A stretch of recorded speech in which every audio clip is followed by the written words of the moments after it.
Hey, everybody, this is Kira Davis from Just Listen to Yourself right here on the FCB Radio Network, and I've got a great problem. I need a new theme song for the show.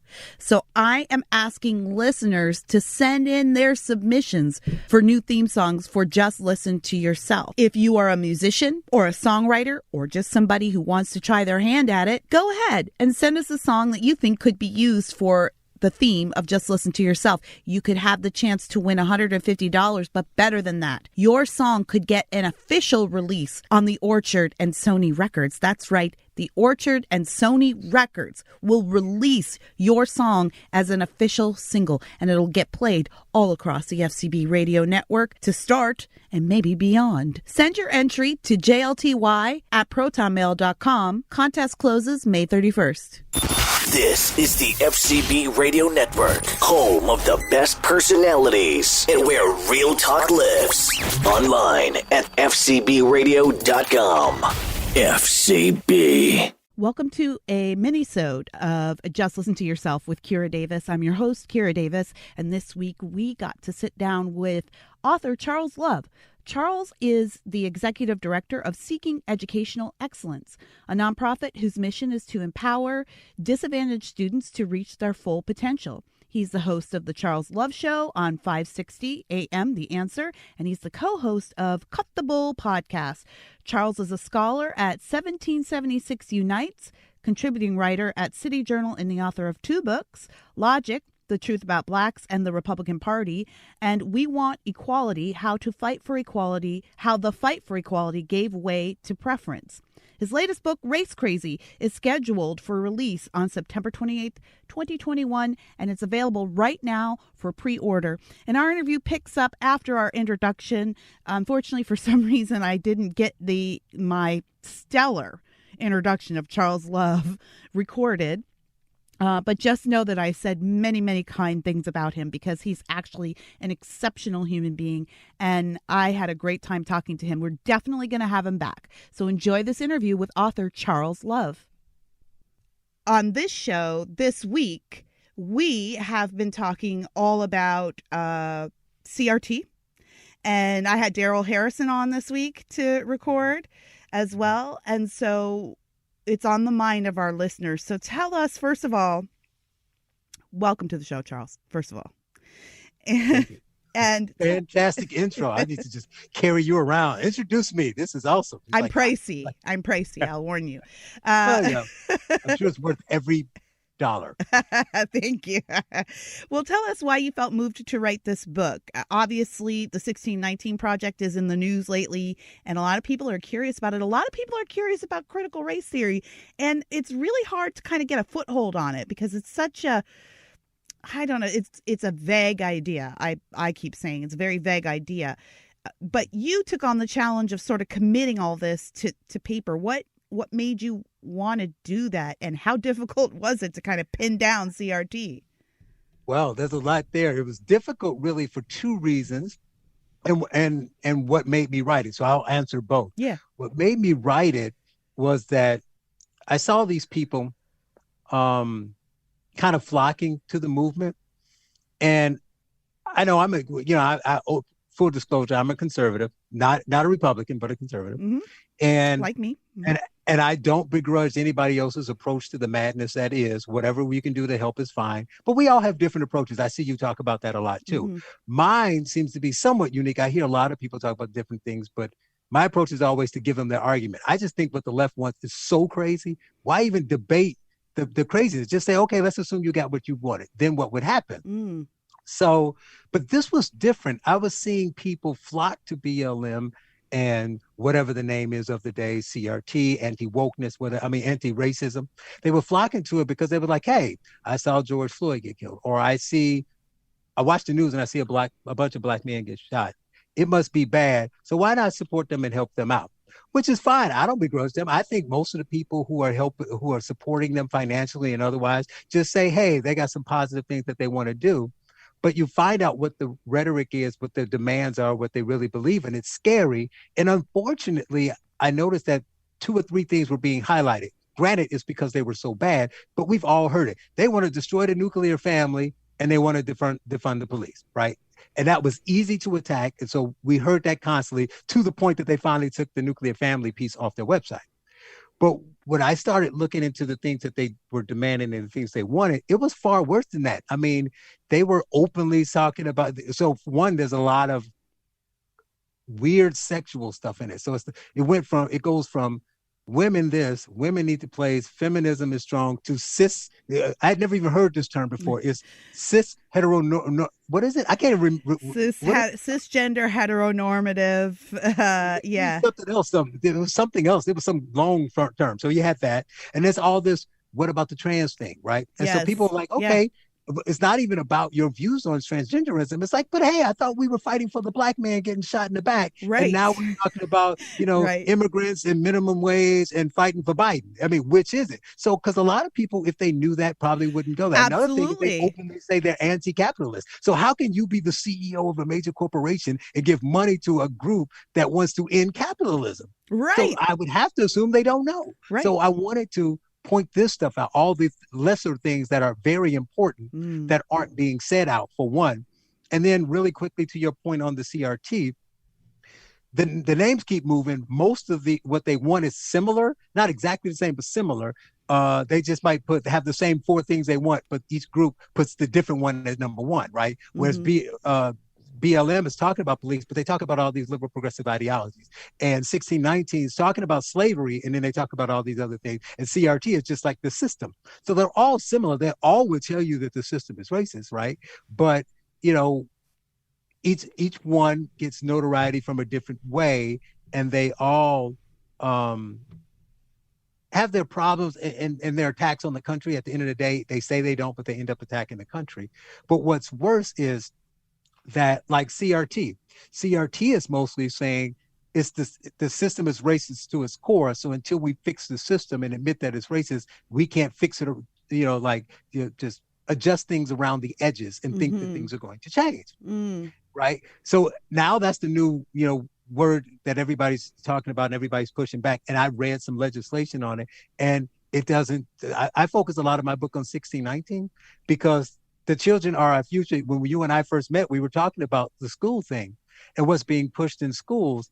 And if you don't stop that, you're going to have your next generation of judges, lawyers, entertainers, and TV anchors are going to be left. So while we talk about, maybe you shouldn't cancel that person from that job, or you shouldn't do this, what's in the school, they're not really teaching, so to speak, CRT. They're mentioning it. So when Tennessee says no to CRT, you can't focus on race, this. It doesn't say that 1619 can't still say that slavery is X, Y, Z and white people are this, because they're not promoting like Kendi's anti-racist. So you could probably, create legislation to end Kendi's anti-racism, because that's basically saying all white people are racist until they do X. Unless they act on racism, they're racist. So you could probably stop some of that, but you can't stop 1619 with legislation. Well, it's interesting you say that, because one of my subscribers over at Davis Nation, davisnation.locals.com, that's our private community over there. You can join anytime you like. She was talking about this curriculum that was coming through her Tennessee school district. And because of some of the conversations we've been having, she felt motivated to finally go to her first school board meeting and speak up. And she said that it's not called CRT.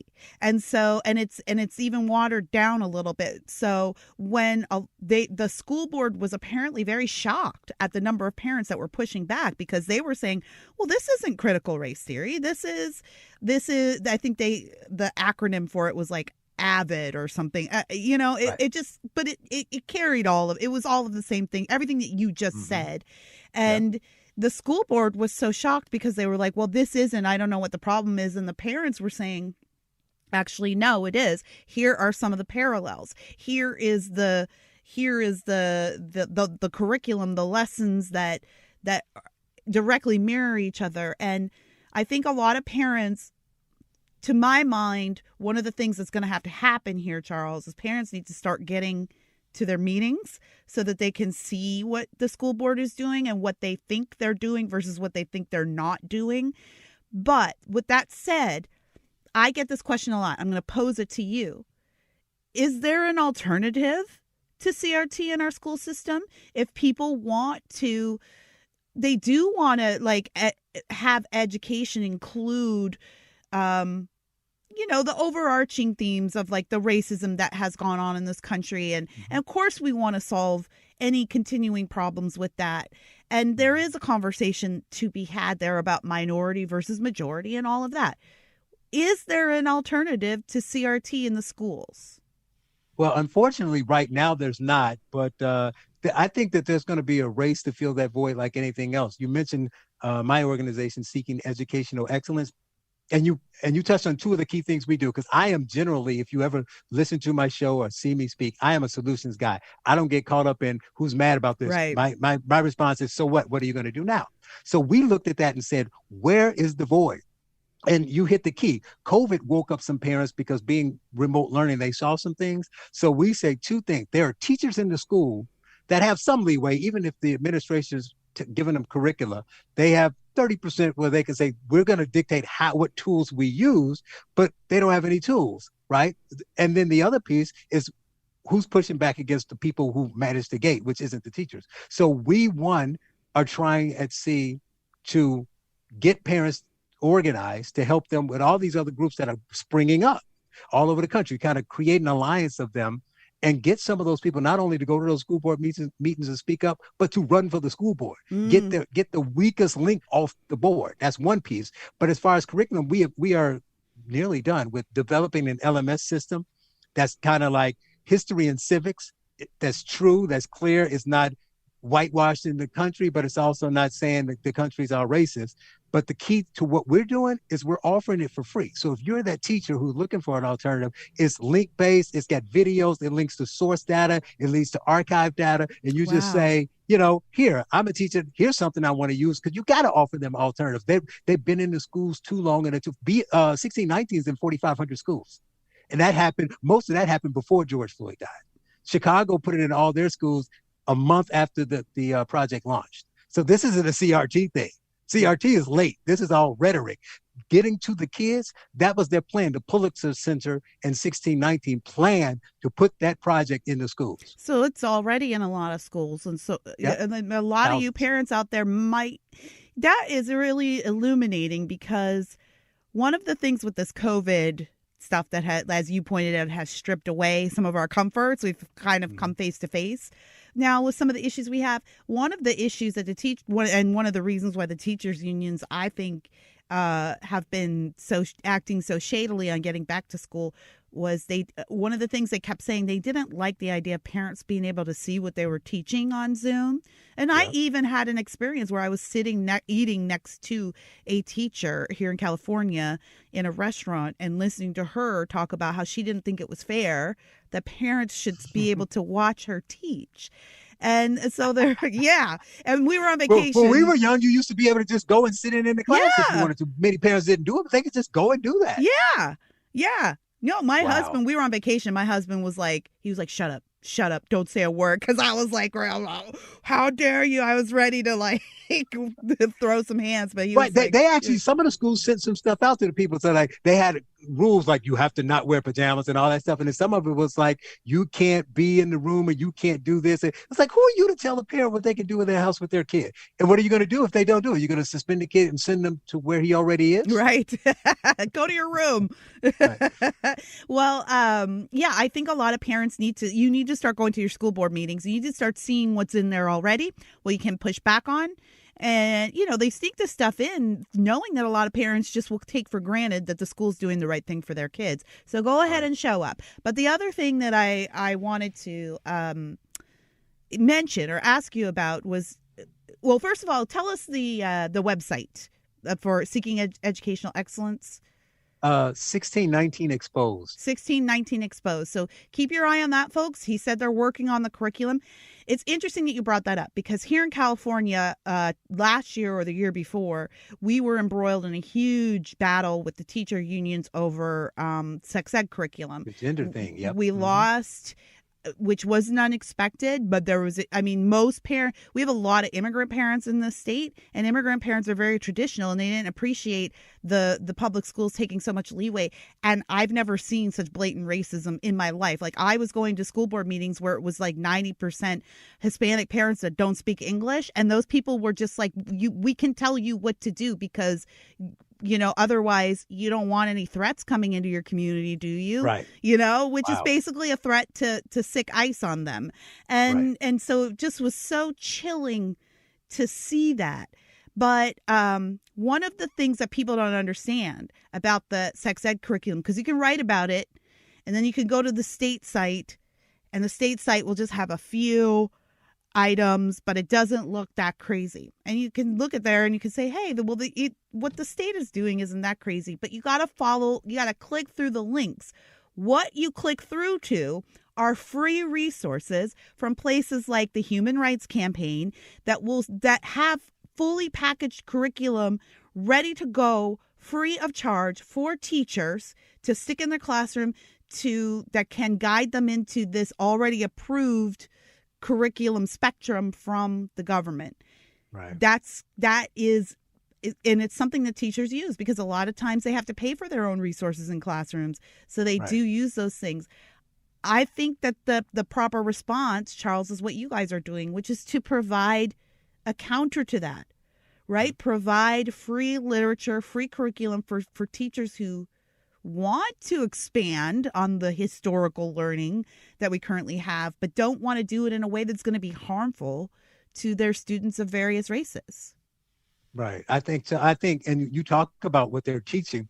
You didn't go into details, but it's some ugly stuff. I wasn't really paying attention to that. I can't go on into detail. It's so bad. I can't go into detail on this show. Charles will be censored. I had Rebecca Friedrichs on, and she did. Yes. She's like, let me tell you this. She's a warrior. I was like, oh my God, they're doing what? Yes. She was like, yeah, she was like completely livid about it. But unions drove her out because of that curriculum. She quit the teachers union because the curriculum was so bad. She's like, that's why it's also so important to create this alliance I'm talking about, because this stuff is a cultural thing. There's a movement that's pushing this stuff out, but we all live in our bubble. So you might be fighting that hard in California, but it's also in the schools in Idaho, and people have no idea. Yeah. On the East Coast, because they're focusing on something else. So if you have these groups together, all these, Moms for America and what is it, Defending Ed and all those groups, they can share best practices. They can say, well, this is what we did in a very liberal district and we got this to work. Mm-hmm. Because this thing is going to go, it's got legs because it's got so much support. They have a lot of money behind them. Now they have the president who's on their side. So it's going to get to the point where people are going to wake up and push back, but it may be too late. And it's going to take a couple cycles to do anything about it. Legislation, it's like the conservative thing. Everybody pushing from every vantage point is a good thing, but I don't think the legislation is going to do enough. What do you say to people who identify as liberals and Democrats who might be listening to this conversation and might be saying, oh, these guys are a couple of right-wing nut jobs. They just don't believe in equality. I mean, we're both Black people, by the way, which is valuable to this conversation. But they might be looking at us and saying, but all we want to do, Charles, is support educating kids against racism. We have felt that racism has increased in this country in the last 4 or 5 years, whether you believe that's true or not. There are a lot of people out there who feel that way. And we're concerned. We want to help educate children from a young age to be accepting and tolerant and all of that, which I don't think CRT does, which is why I greatly oppose it. But what do you say to those people who might be listening to this conversation right now and feeling like a little bit like they're cringing a little bit and they're thinking maybe we're being a bit too partisan, and their goal is just to kind of even the playing field? Right. Those are the people that I primarily want to talk to you. Listen to me, people. I want to talk to you. If I ever get a chance to get to you face to face, I have a long explanation that would guarantee to change your mind. But in the short term, I will simply say this. Assume you're right. Like I said at the beginning, give you your argument. Racism has increased tenfold. It's terrible. It's rough to be Black in this country. What you're saying is the solution to that is, well, we have cities like Atlanta and Chicago where kids are failing teachers are going to jail for trying to cheat on tests. People are graduating from high school and they can't read their diploma. And what you want to do to help those poor Black kids who are struggling is to take away what limited time and resources they have in school to learn STEM and replace it with, whites are evil, you're being oppressed, the country's not fair to you. So they graduate from high school with less knowledge than they would have had before, and they have to compete against a white kid who, outside of being taught that he's privileged, is at least learning to code, and he's learning math, and he's learning calculus and all those things. So how is my cousin, my nephew, and my son going to compete with yours when you made him sit through 12 years of school telling him all these things are so bad? It doesn't help. So at the very least, the better solution is to focus on, we all know, I tell people, listen, nobody knows. I've yet to meet a person. I ask everybody this question. Think of every Black person you know. Now, reduce it to the ones that have letters behind their names, your PhDs, just CPAs, all that kind of stuff. How many of them are unemployed? This is always the answer I get. So if none of them he are held up a zero, by the way. This is going to be audio. So he held up the fingers in the zero. That's the number of answers he gets, 0.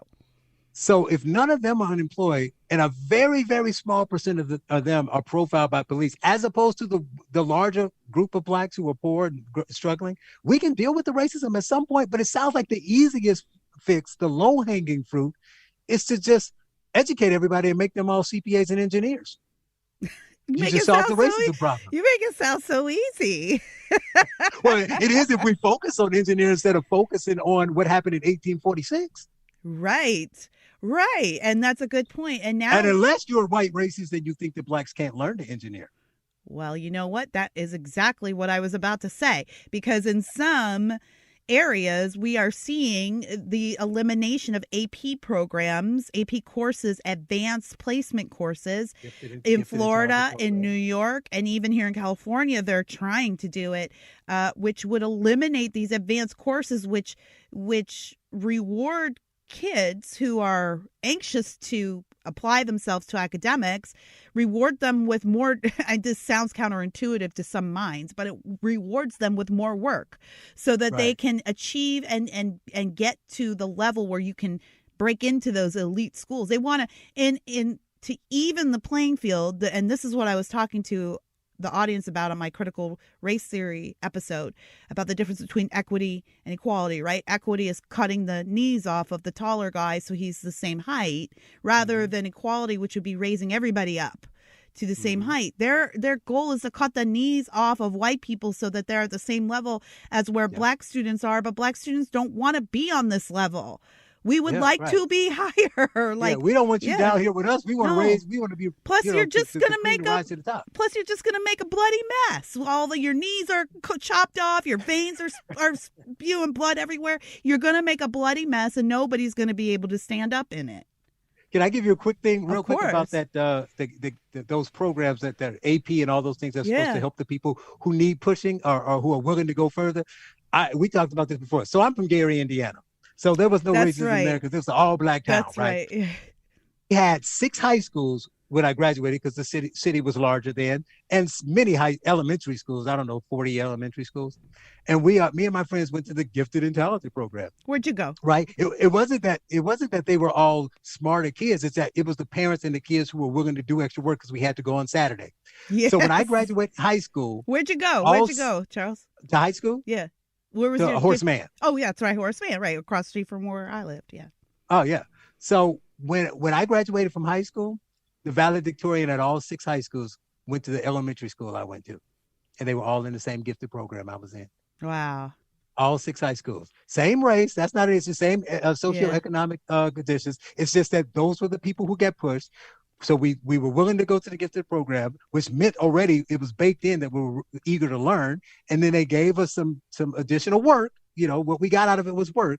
And then look for what happened 12 years later, right? So all the valedictorians, many of the honor students, all went through that program. So now, because their cities aren't all Black and they're mixed, they want to get rid of those type of programs because there's too many white people in it or whatever the case may be. Why don't you train up the Black kids so they can join? Yeah. That's what you do. Yeah. I mean, that was an amazing example. Like in Gary, that program is a way out for people. Like they don't even, it's that white savior complex. It's this idea, you don't even know what you're doing to us. We need these programs. There are a lot of parents, and sadly, you just heard Charles explain how many schools were in Gary. There's one open high school in Gary right now. Yep. And I think only about 7 elementary schools that are non-charter. There might be a couple of more charter ones. And when I was living in Gary almost a dozen years ago now, and I was heavily involved in public education there, which is what made me a conservative, actually. Almost all of the schools in Gary had lost their federal accreditation, which is, that's how bad school was there. And still is, as far as I know. I mean, I was and how just is it going to be there. any different when you're losing population because of crime and because the businesses are gone, and everybody who wants those people who are driven regardless of education leave because they see what's happening. We're only left with other people. When I was born, there was almost 150,000 people in Gary. It was a full-on city. Gosh. Now it's under 70. Oh my gosh. We were just there in February for my husband's birthday, and we went back to the old house and we traipsed around the neighborhoods and saw some family. And I just kept saying, how can it be worse? How can it be worse? Like, I just kept saying it to my husband. Like, I was crying, like looking around, like, how can it be worse? All the houses that are abandoned. Our house, we had this beautiful house, and it was a crack house, and we renovated it, and we did all this work, and it was. You stopped selling crack out of it, though, right? I did, yeah. Okay, good. I regret that, though. You used the crack money to renovate it, and then you stopped. I deeply regret not continuing with my crack trade, because I could use that money here in California. But yeah, there's people don't understand, and this is what I want. This is why I love your book, and I love your message and what you guys are doing over there in your organization. People don't understand that there are different perspectives. A lot of these people who are pushing for this kind of school reform, putting AP programs out and the like, are white people who live in white districts, who don't understand what it's like to be in a failing district and trapped. It's the savior complex that is despicable to me. And I like your message, because your message is we're perfectly capable of saving ourselves. Just give us the same tools that everybody else gets. Right. Exactly. And the other thing that they do when they do that is they'll take a kid who's not a straight A student, but he's willing to do the work, and all he needs is a little coaching. But then they just say, well, let's just elevate him to some spot, to prove that we're not racist. Let's just put him in some spot he's not ready for. He fails. And now he's like, see, I was dumb. Thinking he's dumb. You're not dumb. You just probably shouldn't have been in AP calculus, so you shouldn't have been in that position, right? It's like just taking a black kid and saying we want more black kids at Harvard, so just lowering the standards to let them go to Harvard. It's like, what's wrong with going to Michigan or IU? There's perfectly good colleges all over the country. You don't have to go to Harvard, right? You can go to your local community college. Yeah, and they're not doing it for the kids. They're doing it for Harvard. They're doing it so they can virtue sing and say, look at all the darkies we let into our school. We're hip. We're the right kind of whitey. Oh my gosh, Charles. Yes, you're absolutely right. Look, I think doing it for the kids. They're not doing it for the kids. This is why I don't like CRT, and it's not for the kids, and it's not healthy for the kids. And this is why I'm using my platform to push back against this. I feel strongly about it. We've got to get going, Charles. Tell everybody your book isn't out yet. The new one, is it? But they can still buy. The funny thing, I found out you can still buy 5 or 6 copies even though it's not out. You just go right to Amazon and you start clicking. It's available for pre-order at Amazon and at Barnes and Noble if you're one of those really white ringers who aren't shopping at Amazon. But yeah, it'll be out September 28th. And, you can look for me all over the place. I got some stuff from Independent Women's Forum. I think an AEI panel this Thursday, I think it is. So, yeah, I'll be making the rounds trying to promote the book and trying to save the country. Well, the name of the book is Race Crazy, BLM 1619 and the Progressive Racism Movement. Where can they find you online, Charles? One last time. I am on Twitter at CDouglasLove3, and my website is thecharleslove.com. So you'll find articles, the radio station, everything right there. Go check Charles out. He's legit, and you'll definitely get something out of his stuff. Thank you so much for joining us today, Charles. Thanks for having me. Politics are becoming more and more divisive every day. My name is Colin Jackson. I'm the co-host of Not Another Political Podcast, where we reject popular opinions and prioritize solutions over partisan dogma. Download Not Another Political Podcast on iHeartRadio, Apple Podcasts, or wherever you get your podcast entertainment today. And that was my interview with Charles Love. Don't forget, you can go buy his book, Race Crazy. You can pre-order it on Amazon right now and give Charles some love. Give Charles Love some love. Thank you so much, Charles, for joining us this week. And thank you guys for joining us. And don't forget to tune in for another regular episode of Just Listen to Yourself next week. Until then, don't forget, every now and again, just stop and listen to yourself. The FCB Radio Network. First class broadcasting worldwide.